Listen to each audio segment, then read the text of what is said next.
kita di Items Informasi ke teman-teman milenials. Hanya di Mata Indonesia TV, matanya Indonesia. Jumpa lagi sama Nuka Zwita di sini. Dan Alfi Diatmoko yang selalu setia menemani kalian semua selama 30 menit ke depan. Yang pastinya akan memberikan info-info yang sangat menarik dan juga bermanfaat. Nah, gimana nih teman-teman milenials? Teman-teman milenials kan udah tahu nih kalau Indonesia ya Alfi punya banyak banget ya pariwisata yang bagus banget. Kita bakal ngebahas nih ya, pokoknya tentang Indonesia. Mungkin masih banyak teman-teman milenials, ya teman-teman milenials mungkin banyak yang belum tahu nih hal-hal yang mungkin masih tersembunyi atau hal-hal yang belum mereka tahu deh. Indonesia itu ternyata punya banyak keindahan. Wow, jadi episode ini tentang things you didn't know about Indonesia. Oke, yes. Jadi hal yang pertama harus kita ketahui adalah Indonesia itu luas banget, guys. Indonesia luas yes. banget. Jadi wilayah Indonesia itu membentang sekitar 1,8 kilometer persegi, kurang lebih 1,8 juta kilometer persegi. Itu kalau diukur dari Sumatera Utara ke Papua Barat. Ya, Sabang sampai Merauke. Sabang sampai Merauke. Dan terdapat sekitar 17.508 pulau. Wow, yang dimiliki oleh Indonesia.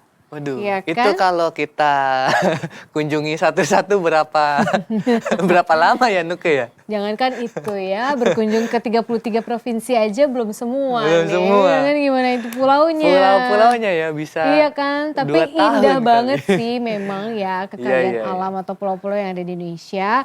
Nah mungkin sebagian dari kalian sudah ada nih, pernah mendengar 2 pulau di antaranya. Yang bakal kita sebutin juga, Alfi. Yes, pertama ada apa Nuka?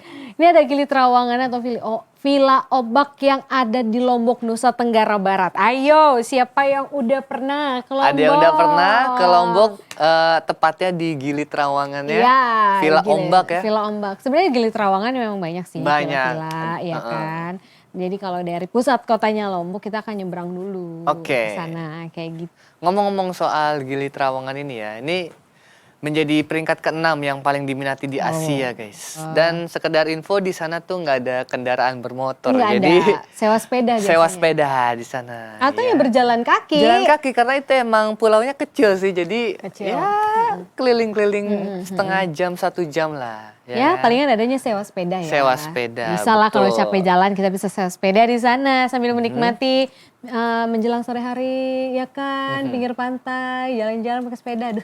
Nah ini kita ada villa rekomendasi namanya Villa Ombak. Di sini juga kamar-kamarnya, interiornya sangat modern dan mewah ya kan. Terus juga ini terinspirasi dari arsitektur Lombok guys. Nah salah satunya nih bisa jadi rekomendasi ya nih dari Items. Villa Ombak tadi ya. Dan fasilitasnya juga bisa dinikmati antara lain ada olahraga air, ada seperti kano ya. Diving, kalian bisa di sana. Karena underwaternya di sana juga bagus banget. Bagus banget. Selain itu juga ada pemandangan Gunung Rinjaninya juga guys. Bener banget. Tuh. Yes, up next ada resort apa lagi nih? Ini ada Kura-Kura Resort. Kura-Kura Resort. Iya, berada di pulau menyewakan. Wih nama belum pernah Nuka ke sini.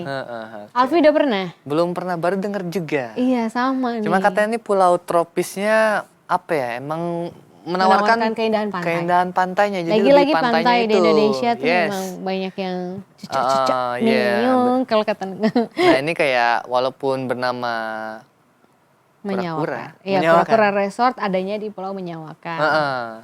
Cuman apa ya di sini tuh karena dari bentuk pulaunya, jadi katanya kalau kita melihat dari udara itu menyerupai.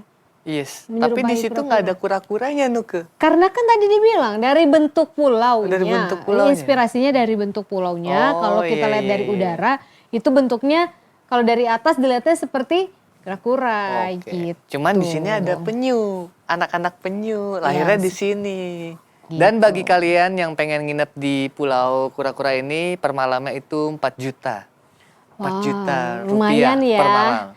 Tapi mungkin sebanding kali ya, worth it dengan harga dan pengalamannya ya. Dan pemandangan yang ada di sana yang kita bisa dapat karena mungkin pemandangan seindah itu nggak bakal bisa dapat di sembarang tempat. Betul. Jadi yang membuat harganya itu agak-agak tinggi gitu. Nah, masuk nih ke poin yang kedua, ini ada jumlah masyarakat Indonesia banyak memang ya.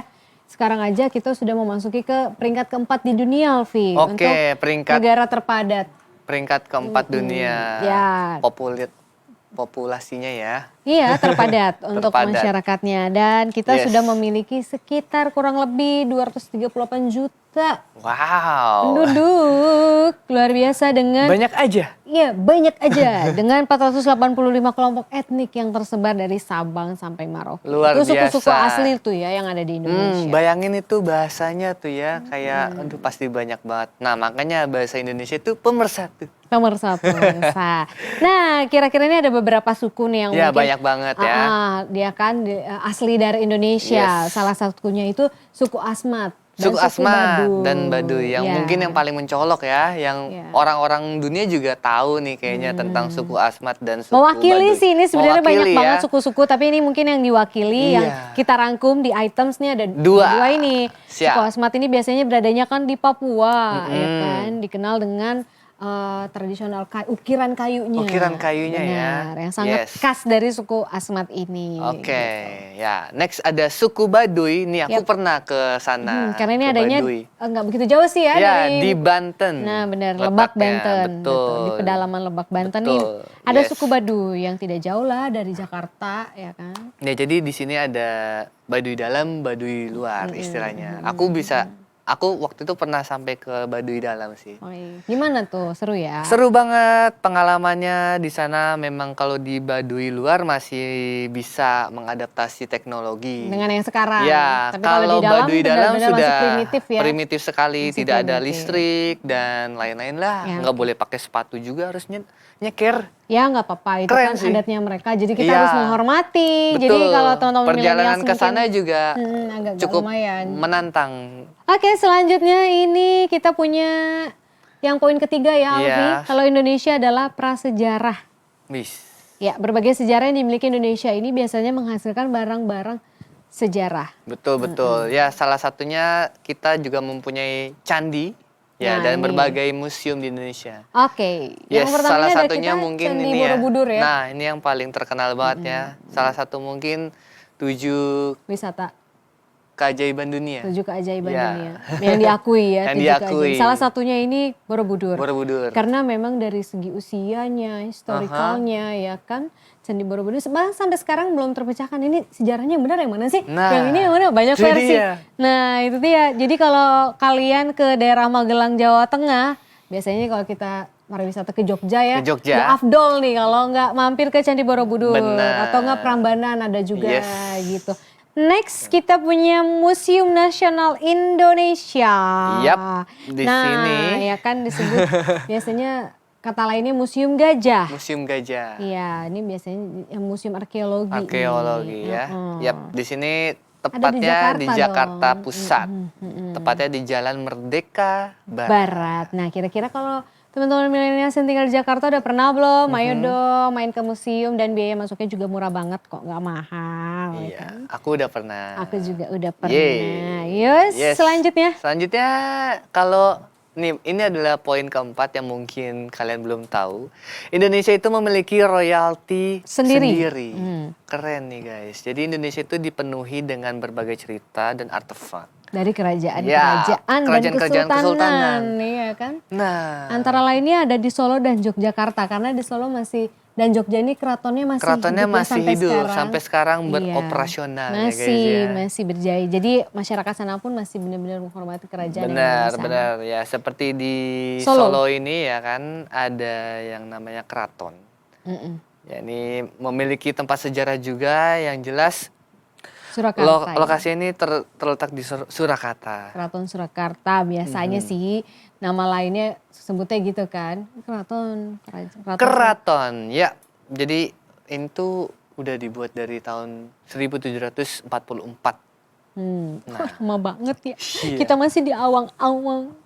Keratoninya udah ada sampai udah ada. sekarang. Nah, jadi kalau yang tinggal di Solo atau lagi berkunjung ke Surakarta boleh banget ya kan. Kita lihat nih keraton peninggalan zaman Yes. dulu ya kan dari tahun 1700. 1744. Terus bayangin, lagian murah juga harga tiketnya cuma sekitar 8.000 sampai 15.000 rupiah aja. Betul, ya di sini juga terdapat berbagai macam koleksi pusakanya ya Nuka ya, ada Senjata-senjata pusaka, kerajaan, dan musik gamelannya juga ada di sana. Pokoknya yang identifikasi dengan lengkap lah. Keraton Surakarta. Betul. Next. Nah, selanjutnya ini ada Keraton Yogyakarta. Siapa sih teman-teman milenials kalau ke Yogyakarta nggak mampir ke keraton? Aku belum. Oh, Ke belum? Jogja pernah, cuman Nggak mampir ke keraton nggak ya? sempet Nuka. Ya ampun, biasanya tuh kalau di depan Iya. keraton tuh suka ada beringin kembar gitu, kita suka jalan. Terus biasanya bisa masukkan, melihat, ngobrol sama abdi-abdi dalamnya gitu. Iya. Ya kan, di sini kita bisa lihat lah, sama nggak jauh beda sama tadi keraton di Solo ya kan. Kita bisa lihat tuh dari segi alat musik, gamelan, apa senjata biasanya, pusaka-pusaka yang disimpan di Keraton Yogyakarta gitu. Oke, jadi ya ini sejarahnya juga panjang banget ya kan. Dari sejak tahun 1755 ini Sultan Hamengkubuwono I dia memiliki perjanjian Giyanti. Dan warisan dari Keraton Yogyakarta ini juga sudah diakui oleh UNESCO. UNESCO. Baik. Hebat, hebat. Ini biaya masuknya juga murah ya guys, cuma sekitar 5.000 sampai 15.000 rupiah aja. Oke, kalau kayak gitu kita harus sudahi dulu nih segmen yang ini. Yap. Tapi kita masih akan terus ya kan, masih ada segmen berikutnya ngasih informasi-informasi tentang Indonesia yang mungkin kalian belum tahu nih teman-teman millennials. Ya makanya terus saksikan, masih aja terus ya pantengin Items. Informasi ke teman-teman millennials.